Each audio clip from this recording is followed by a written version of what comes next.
Olá, meu nome é Michele Martins, sou aluna da Faculdade Uninter, estou cursando bacharelado em Teologia Interconfessional. E hoje eu venho aqui para apresentar um trabalho sobre a violência contra a mulher. Mas o que é violência? Violência, segundo o dicionário, é a qualidade ou caráter de alguém que é violento, de alguém que age com força, ímpeto, uma ação violenta agressiva que faz uso de uma força bruta que comete violência. É o constrangimento físico ou moral, exercido por alguém que obriga essa pessoa a fazer o que é imposto, violência física ou violência psicológica. Nós estamos vivendo um tempo em que a violência se tornou algo comum. Ainda mais nesses tempos de pandemia, onde as pessoas tiveram que ficar confinadas em casas, nas suas casas, nos seus lares, convivendo mais tempo do seu dia em família. Muitas famílias que já estavam com problemas, muitos lares. Então, a violência aflorou, ou se tornou mais constante, ou então ela se revelou. E essa violência, quase sempre a gente pensa na violência física. Você imagina uma mulher com o olho roxo, machucada, agredida fisicamente.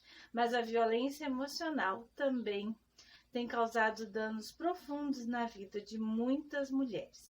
Então vamos falar então um pouquinho mais dos tipos de violência. Alguns tipos são mais conhecidos e outros nem tanto. A violência física é a mais conhecida e aparente, se revela já, no físico do indivíduo. Temos a violência psicológica, aquela que mexe, com os sentimentos, com as emoções, aquela violência que vai lá só na sua mente, trabalhando, oprimindo, angustiando. Temos a violência sexual. As mulheres sofrem muito ainda ao redor do mundo a violência sexual, o abuso, o estupro, E às vezes muitas mulheres se sentem ainda culpadas por terem sofrido esse tipo de violência. A violência patrimonial e também a violência moral são menos faladas, mas também são violências que afetam muito as pessoas. Ainda hoje as pessoas têm sofrido inúmeros tipos de violência e isso precisa ser mais falado, mais abordado, para que as pessoas possam saber como se posicionar diante desse tipo de fato que acontece no dia a dia de todos nós. Agora vamos falar um pouquinho mais dos tipos de violências que nós já mencionamos no slide anterior. Vamos estar nos aprofundando um pouco mais. A violência física, a mais conhecida que nós estamos acostumados a contemplar, acompanhar no nosso dia a dia. O que é? Ela é entendida como uma conduta que ofende a integridade ou a saúde corporal da mulher. A gente sabe aquela mulher que é agredida, que apanha, que vive sofrendo com medo, de parecer que ela está machucada, às vezes tem que usar uma maquiagem para disfarçar, porque ela também muitas vezes não quer expor o seu companheiro, expor a pessoa que fez esse tipo de violência com ela. Nós temos a violência psicológica, que também tem sido muito forte, contra as mulheres. É considerada qualquer conduta que cause um dano emocional na diminuição da autoestima da mulher, que prejudique e perturbe o pleno desenvolvimento da mulher, ou vise degradar ou controlar suas ações, comportamentos, crenças e decisões. Muitos companheiros de certas mulheres usam da psicologia para oprimi-las, para agredi-las, tentando colocar que elas não sabem nada, nunca vão conseguir nada na vida, para que elas se sintam inferiorizadas e assim elas não tenham condições de sair de um relacionamento abusivo. Então ficam suportando, aceitando esse tipo de violência. A violência sexual, também muito conhecida, nós sabemos que as mulheres sofrem muito esse tipo de violência. É qualquer ato de conduta que constranja a presenciar ou até manter ou participar de uma relação sexual não desejada, mediante a intimação, ameaça, coação ou uso da força. Isso é muito comum, companheiros que obrigam suas esposas, suas companheiras a manter relações sexuais quando elas não têm desejo, ou abuso sexual mais forçado, estupro até mesmo contra meninas da própria casa, ou até contra mulheres, às vezes, que estão na rua, nem conhecem o agressor, mas por algum motivo aquela pessoa se aproxima e comete esse tipo de violência. A violência patrimonial não é tão falada, mas também acontece bastante. É quando uma mulher ela perde os seus bens, né? O seu companheiro, o agressor, vai lá e destrói tudo que ela tem para tentar desistir. Vamos falar então um pouquinho agora sobre a violência contra a mulher no nosso Brasil. Então, uma mulher é morta a cada 7 horas aqui no Brasil. Também nós podemos ver que uma mulher sofre violência doméstica a cada 2 minutos no Brasil. Imagina, o lar, a casa, onde deveria ser aquele lugar para você se sentir segura, respeitada, guardada, é lá que a mulher está sendo agredida, violentada pelos seus companheiros. Uma menina, melhor dizendo, de até 13 anos é estuprada no Brasil a cada 15 minutos. Isso é muito triste, isso é muito doloroso, porque são meninas menores de 13 anos que estão sofrendo esse tipo de atitude que vai causar consequências para o resto da sua vida. Além de outras informações que você pode estar lendo aí nesse slide agora. Nosso trabalho também, dentro da violência contra a mulher, nós temos que falar um pouquinho sobre o Goiás, estado do Goiás, a realidade da mulher lá, comparando também ao nosso estado do Rio Grande do Sul e a cidade da qual nós pertencemos, que é a cidade de Canguçu, no Rio Grande do Sul. O estado do Goiás tem apresentado também um alto índice de violência contra a mulher. No quadro que você pode acompanhar aí, a cada 3 dias, o CEAM recebeu um novo caso. A cada 1 dia e meio, a Polícia Militar atendeu um novo chamado. Imagina, né? Diariamente, quase, a polícia está sendo chamada por uma causa de agressão contra a mulher. E quem são esses agressores? Olha só, é aqueles que estão bem pertinho de nós. Não é um assalto onde alguém que você nunca viu na rua. Em primeiro lugar, o primeiro caso, né, onde tem o maior número de agressores, de onde vem essa agressão, é o amásio, ou seja, aquele relacionamento não é um casamento formal, é aquele que o pessoal se juntou, né? Vamos, como a gente costuma dizer, juntou os trapos, né? Está aí para esse relacionamento, né? O homem e a mulher estão vivendo juntos há um tempo. E aí vem muitas vezes a agressão, os ciúmes demais, né, que domina o coração, e aí começa essa violência contra a mulher devido a esse ciúme desnecessário muitas vezes. O segundo é o namorado. Imagina, namorado, aquela fase legal, bonita, a jovem, a mulher está sofrendo violência também nesse período. O terceiro caso, onde acontece maior violência, aí já no casamento mais constituído, né? O marido, o esposo, aquele casamento que foi realizado lá, né, no cartório, tudo certinho, mas depois de um tempo, por algumas circunstâncias, esse marido começa a se tornar violento. O quarto caso são parentes, às vezes mulheres solteiras ou separadas que estão convivendo com outros familiares, estão sofrendo violência por parte deles, às vezes um pai, um tio, um avô, alguém, né, da sua própria casa que está violentando essa mulher, que está causando sofrimento na vida dela. E por último, os filhos. Muitas vezes nesse ponto são mulheres já mais de idade, que elas estão morando com seus filhos, ficaram viúvas ou estão separadas e vão morar com os filhos. E os filhos, vamos falar um pouquinho sobre a violência doméstica em Goiás e o que está liderando. qual o tipo de violência que está se destacando mais. Então, em primeiro lugar, nós vemos a violência física, quando a mulher é agredida, né, é o tapa, é o soco, é o empurrão, é aquela atitude já mais violenta de um primeiro momento. Em segundo lugar, está se destacando a psicológica, né? Aquele ato onde a pessoa usa palavras para manipular, para colocar para baixo, para deixar a autoestima lá embaixo dessa mulher, para que ela sinta um nada. Em terceiro lugar, vem a violência moral.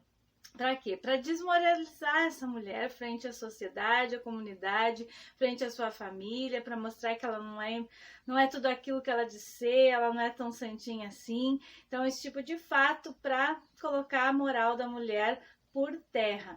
Em quarto lugar, temos a violência sexual. E depois, em quinto, a violência patrimonial. Quando a gente percebe assim que esse homem, ele já muitas vezes já agrediu fisicamente, essa mulher já denunciou, ele está afastado, ele continua falando palavras para deixar lá para baixo, usa as redes sociais para desmoralizar, e não satisfeito, ele vai destruir os bens dessa mulher para que ela se sinta totalmente destruída e desamparada. Então, é isso que nós vemos aí no estado do Goiás. Agora eu vou passar a palavra para o meu colega, Joel Lopes da Rosa, que vai estar falando um pouquinho da violência no Rio Grande do Sul e também na cidade de Canguçu e o nosso projeto, a nossa ideia que precisa ser realizada na cidade de Canguçu. Muito obrigada pela oportunidade. Meu nome é Joel Lopes da Rosa, sou aluno da Uninter, do curso Bacharel em Teologia Interconfessional. E o nosso trabalho é sobre a violência contra a mulher. Vamos fazer um pequeno recorte da violência contra a mulher no estado do Rio Grande do Sul. Todos nós sabemos que o estado do Rio Grande do Sul tem algumas peculiaridades, né, das quais acabam muitas vezes também sendo motivos para a manutenção de uma cultura machista que acaba muitas das vezes prejudicando essa questão da violência contra a mulher. Segundo o Observatório de Segurança do Estado do Rio Grande do Sul, nós temos registrado, através de dados concretos, né, isso de vítimas que procuraram os locais para fazerem os seus depoimentos, enfim, casos confirmados. Nós temos registro no ano de 2020 de 30.122 pessoas que registraram ameaças, né, contra a mulher. Temos também, nesse período aí de janeiro até final de novembro, 16.996 casos concretos de lesões corporais que foram registrados contra a mulher, é claro. Casos de estupro, nós temos 1.680. Esses são os casos que temos.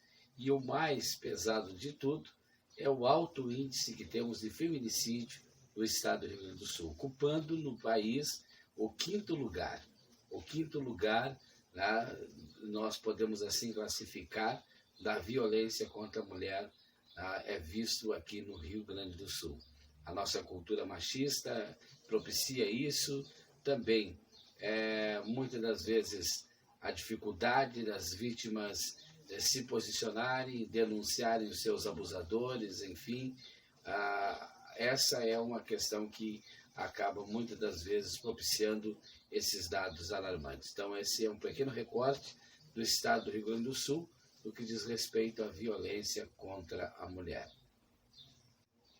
Muito bem, acerca do estado do Rio Grande do Sul já falamos, e agora vamos falar um pouquinho sobre o município de Canguçu. O município de Canguçu também é um município onde podemos ver um alto índice de violência contra a mulher. E considerando os dados do ano passado, 2019 e 2020, nós temos os seguintes dados. Podemos assim registrar. Casos registrados de lesões corporais, 57 casos. 57 casos nós tivemos de lesões corporais. nós temos 7 casos de estupro, né, que foram registrados, e tivemos também 2 casos de feminicídio consumado. Esses são os dados que foram apontados no ano de 2019, e também temos registrado 87 denúncias, né, de ameaças contra o público feminino. No ano de 2020, considerando sempre de janeiro a novembro, nós vamos ter os seguintes dados: 43 ameaças que já foram registradas e possivelmente já estão sendo investigadas pelo poder, Ministério Público, né, podemos assim dizer. Temos também 8 estupros confirmados, né, e 96 casos de lesões corporais. O que se destaca no município de Canguçu são casos de lesões corporais. Haja visto a situação socioeconômica do município, e principalmente nesse período de pandemia, observou-se também, tanto no estado do Rio Grande do Sul, como também no município de Canguçu, e por que não dizer também na região sul, um alto índice de violência contra a mulher. Então esses dados são muito importantes para que a gente possa ter uma visão, né, da realidade que nos cerca, né? A violência contra a mulher, ela existe, ela é real, ela deveria de estar sendo pensada, né, com carinho, mas lamentavelmente não é isso que vemos nos planos de governos, enfim, de segurança pública. Considerando todos esses dados que falamos, a grande pergunta é: o que eu posso fazer? Primeiramente, como vítima, sempre que você realmente sofrer um abuso, e esse abuso não se diz respeito apenas ao ato físico em si, mas também existe a questão moral, enfim, que deve de ser observada e que já foi falado aqui nesse trabalho. Mas o que você deve de fazer? Onde denunciar?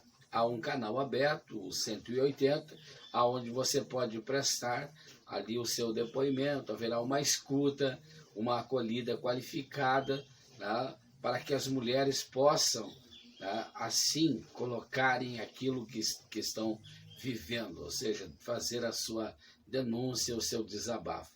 O 190 também na Polícia Militar do Estado do Rio Grande do Sul, da qual pode ser acessado de qualquer telefone. A vítima pode procurar uma delegacia, como também ela pode usar desses recursos que hoje temos, né, que são os telefones de acesso a esses serviços que estão à nossa disposição. Também temos a questão da delegacia da mulher, tá, onde quase que em todas as delegacias, né, de polícia existe ali alguém, se não uma delegacia da mulher, existe alguém para ouvir, tá, receber a denúncia, tá, daquela mulher que é vítima da violência. Então, uma coisa muito importante é na sua cidade, principalmente estamos falando no contexto de Canguçu, por ser uma cidade pequena, nós temos também o CREAS, né, que é o Centro de Referência Especializado de Assistência Social, onde se trabalha tanto a violência contra o idoso, contra a criança e contra a mulher. Ali no CREAS também é possível que você chegue, converse, ali vai ter um psicólogo para te ouvir, enfim, você vai poder abrir o seu coração e fazer também o seu desabafo. Uma coisa é certa, tá? Você precisa abrir o seu coração, você precisa colocar para fora esse seu sofrimento para que a gente procure, tá, maneiras viáveis de tentar banir de uma vez por todas com esses dados alarmantes que têm, de certa forma, nos decepcionado, né? Porque quando olhamos para esses dados, é crescente. Nesses últimos 5 anos, segundo a Secretaria de Segurança Pública do Estado do Rio Grande do Sul, nós tivemos um acréscimo de 35% de casos, né, de violência contra a mulher. e possivelmente agora fazendo uma análise em relação a essa questão da pandemia, da qual estamos vivenciando nos dias atuais, esse número já está bem elevado. Então, denuncie, não fique calado, procure os seus direitos, porque você pode fazer isso.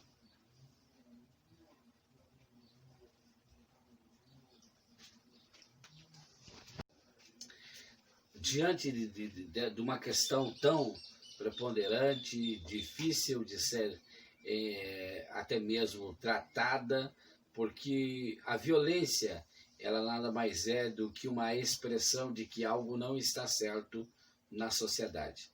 Nós podemos trazer como um pensamento aqui a elaboração de um projeto socioeducativo, aonde desde as crianças nas escolas públicas, elas sejam ensinadas, elas sejam orientadas a lutarem pelos seus direitos, a terem uma visão completa de quais são os seus direitos, e esse tipo de trabalho precisa ser feito nas escolas, nas associações comunitárias, nas igrejas, desenvolvendo projetos específicos com o objetivo de realmente trazer à população esse assunto que é tão importante e que deve de ser discutido.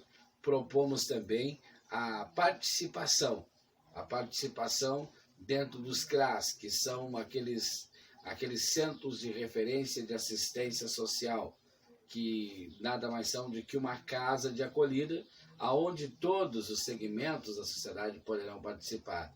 Jovens, crianças, idosos, mulheres podem participar dos programas sócios assistenciais, aonde poderão ter ali informações que são de suma importância para o seu desenvolvimento social e humano.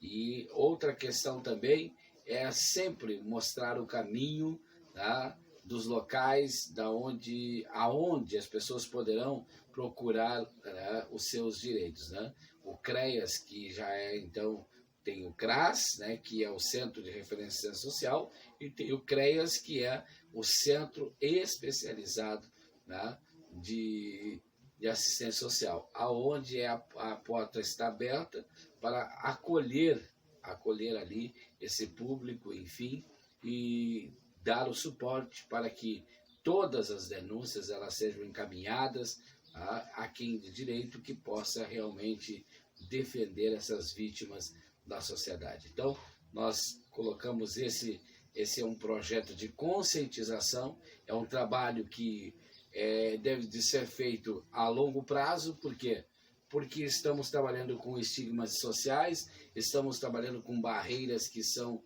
realmente culturais, muitas das vezes, conforme sempre tenho falado, a própria questão da cultura machista imposta no nosso estado do Rio Grande do Sul acaba muitas vezes facilitando com que haja a lei do silêncio, onde ninguém abre a sua boca por ter vergonha de dizer que foi vítima de um abusador, enfim, e que está sendo vítima da violência social.